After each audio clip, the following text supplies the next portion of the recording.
सर्वप्रथम सगळ्यांना श्री स्वामी समर्थ. मी अर्चना पुन्हा एकदा आजच्या नवीन व्हिडिओमध्ये सगळ्यांचं मनापासून स्वागत करते. श्रावण महिना आणि गुरुवार यांचं खूप मोठं नातं आहे. गुरुग्रह हा विशेषतः गुरुवारी प्रबळ असतो. म्हणजेच जे काही रेमेडीज वगैरे आहे, विशेषतः विवाह योग नसलेल्या, उशिरा होणाऱ्या गोष्टी ज्या आहेत विवाह संबंधीमध्ये, लग्नच जमत नाहीये, प्रस्ताव येतात पण काहीच ठरत नाहीये पुढे. मग हा व्हिडिओ तुमच्यासाठी आहे. आणि घरामध्ये असे बऱ्याच गोष्टी आहेत ज्या गुरुग्रहावर डिपेंड असतात. पती-पत्नीमधील नातं आणि गुरुबळ जर पाठीशी असेल तर प्रत्येक संकटातून बाहेर पडण्यासाठी गुरुग्रहच आपल्याला मदत करत असतो. देवांचा देव गुरु जो आहे तो बृहस्पती. म्हणूनच फक्त लग्न जमत नाहीये म्हणून किंवा जमलेलं लग्न शेवटपर्यंत म्हणजे अगदी शुभमंगल अष्टका पडेपर्यंत पार पडत नाहीये. तर त्यासाठी गुरुग्रह तर पाहायचाच आहे. पण येणाऱ्या जीवनातील समस्या, अडचणी, विवाहानंतर देखील त्यासाठी देखील गुरुग्रह हा स्ट्रॉंग असणं गरजेचं आहे. लक्षात घ्या. चला तर मग आजच्या विषयाकडे वळूया. कारण बृहस्पती हा सौभाग्य, विवाह, संतान आणि धर्माचे प्रतिनिधित्व करणारा ग्रह आहे. जर कुंडलीत बृहस्पती कमजोर असेल ना किंवा प्रतिकूल अवस्थेत असेल, अनुकूल फळ देणारा नसेल, तर विवाहात हमखास अडथळे येतात. त्यामुळे श्रावण महिन्यात गुरुग्रह बळकट करण्यासाठी मी उपाय सांगणार आहे. तर त्यामुळे गुरुग्रह हा निश्चितच प्रबळ होऊ शकतो. आणि आपल्या श्री स्वामी समर्थ महाराजांच्या दिंडोरी प्रणीत केंद्राप्रमाणे काही उपाय, काही सेवा मी तुमच्यासोबत शेअर करणार आहे. श्री स्वामी समर्थांना गुरुतत्वाचा अधिपती देखील मानलं जातं. त्यामुळेच अनेक गोष्टी ज्या आहेत बघा तुम्ही सांसारिक, त्यामध्ये स्वामींची उपासना केली, सेवा केली की आपल्याला मार्ग सापडत जातात आणि त्या संबंधीच्या ज्या चिंता अडचणी आहेत त्या दूर होतात. तर अशाच प्रकारे पहिला उपाय बघूया, ज्यामध्ये आपण काय करू शकतो. पण गुरुवारच्या दिवशी सगळ्यात महत्त्वाचं म्हणजे उपवास करा. उपवास करायचा आहे. फक्त पिवळ्या रंगाचे पदार्थ घ्यायचे आहे. उदाहरणार्थ बेसन, केळी, डाळ. सकाळी लवकर उठून अंघोळ वगैरे आवरून पिवळे वस्त्र परिधान करून स्वामी समर्थांच्या मंदिरात जायचं आहे. आता जवळपास जर कुठे स्वामींचं मंदिर नसेल तर गुरुदेव दत्तांचं मंदिर असू शकतं. तर दत्त मंदिरात तुम्ही जाऊ शकता, काही हरकत नाही आहे. अनेकांना फक्त स्वामींवरच श्रद्धा आहे असं नाही, तर काही जण साईबाबांना देखील जाऊ शकतात. गुरुतत्व जिथे आपलं प्रबळ होतं त्या मंदिरात जायला काहीच हरकत नाही आहे. मी म्हणत नाही आहे की फक्त स्वामी समर्थांच्याच मंदिरात जा. जिथे कुठे तुमची श्रद्धा अढळ आहे आणि विश्वास एकदम तुमचा पक्का होणार आहे या उपायांसोबत, तिथे तुम्ही जरूर जाऊ शकता. मंदिरात जाताना एक नारळ न्यायचा आहे श्रीफळ म्हणून, एखादं पिवळं फूल आणि खडीसाखर.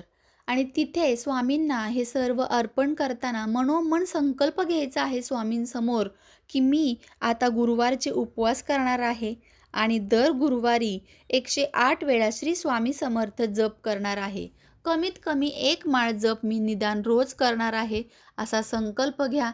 जर रोज नाही जमणार तर दर गुरुवारी तुम्ही स्वामी समर्थांचा जप हा जरूर केला पाहिजे. सुरुवातीला हे सगळं अवघड वाटेल पण हळूहळू या गोष्टींची खूप गोडी लागते हे लक्षात घ्या. कारण काय होतं, जेव्हा आपण मार्ग दाखवा असं म्हणतो स्वामींना, मनोमन प्रार्थना करायची, नारळ अर्पण करायचा की स्वामी माझं भाग्य उजळवण्यासाठी मला योग्य मार्ग दाखवा आणि मला त्या मार्गावर तुम्ही चालवा, असं सगळं समर्पण करायचं.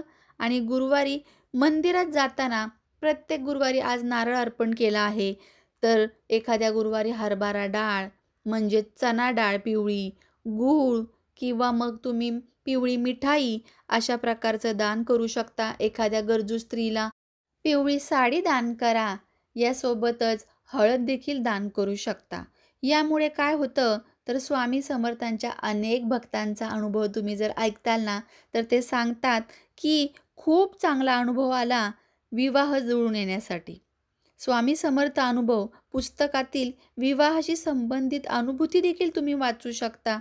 यासाठी आता आपण उपाय बघूया, जे करून आपण सगळे करू शकतो. असं काही नाही आहे की फक्त विवाह इच्छुकांनीच करायचे आहेत. घरातील जेव्हा विवाह झाल्यानंतर संसारामध्ये अडीअडचणी येतात, त्यासाठी देखील गुरुचं पाठबळ असणं हे गरजेचं आहे. गुरुमंत्र आपण म्हणू शकतो ओम गुरुवे नमः किंवा मग दत्ताचा मंत्र म्हणू शकतो ओम श्री गुरुदेव दत्त, कोणताही म्हणू शकतो. 11 माळा करायच्या आहेत, पण सुरुवात तुम्ही 1 माळेने जरूर करा. एका पिवळ्या कागदावर आपल्या लग्नासाठी जी काही आपली इच्छा आहे, ज्याप्रमाणे आपला विवाह व्हायचा, पण नेहमी या गोष्टीचं स्वप्न पाहत असतो, तर ते सगळं एका पिवळ्या कागदावरती लिहायचं आहे निळ्या पेनाने आणि आपल्या घरातल्याच देव्हाऱ्यामध्ये ही इच्छा ठेवायची आहे. दररोज ही इच्छा वाचायची आहे, धन्यवाद द्यायचे आहे.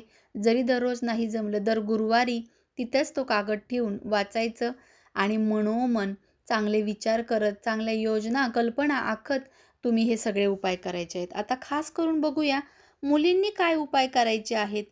5 गुरुवारी 5 लहान मुलींना साधारणतः वय 6 ते 10 मध्ये पिवळ्या वस्तूंचा नैवेद्य आपण बनवायचा आहे. शिरा बनवू शकतो, केळ देऊ शकतो. असं आपल्याला 5 गुरुवार करायचं आहे.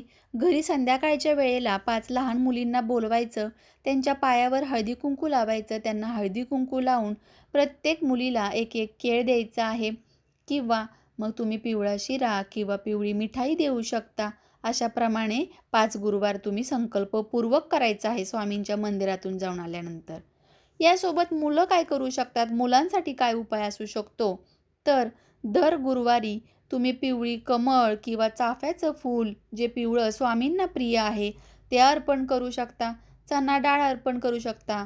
पावशेर, सव्वा पावशेर, सव्वा किलो आणि यासोबतच गूळ अर्पण करू शकता. साखर देखील दान करू शकता. तर अशा प्रकारे तुम्ही हे उपाय करायचे आहेत आणि दर गुरुवारी न चुकता स्वामींच्या मंदिरात जायचं आहे. तिथे आरतीच्या टायमिंगला संध्याकाळी पोहोचायचं आहे. जरी नाही जमलं तरी मंदिरात मात्र जायचा निर्धार मात्र पक्का धरा. जरी आरतीचा टाईम नाही गाठू शकलात जॉबमुळे वगैरे, यामुळे काय होणार आहे, तुमच्या विवाहात येणारे अडथळे नष्ट होणार आहेत. गाईला पिवळा शिरा किंवा पिवळं केळ वगैरे खायला घालू शकता यासोबतच. आणि जाता जाता शेवटचा उपाय म्हणजे विवाह जमण्यासाठी 11 गोमती चक्र घ्यायचे, त्यांना स्वच्छ करायचं, हळदीचं लेपन करायचं, त्यावर हळदीने पिवळे करायचे हे गोमती चक्र.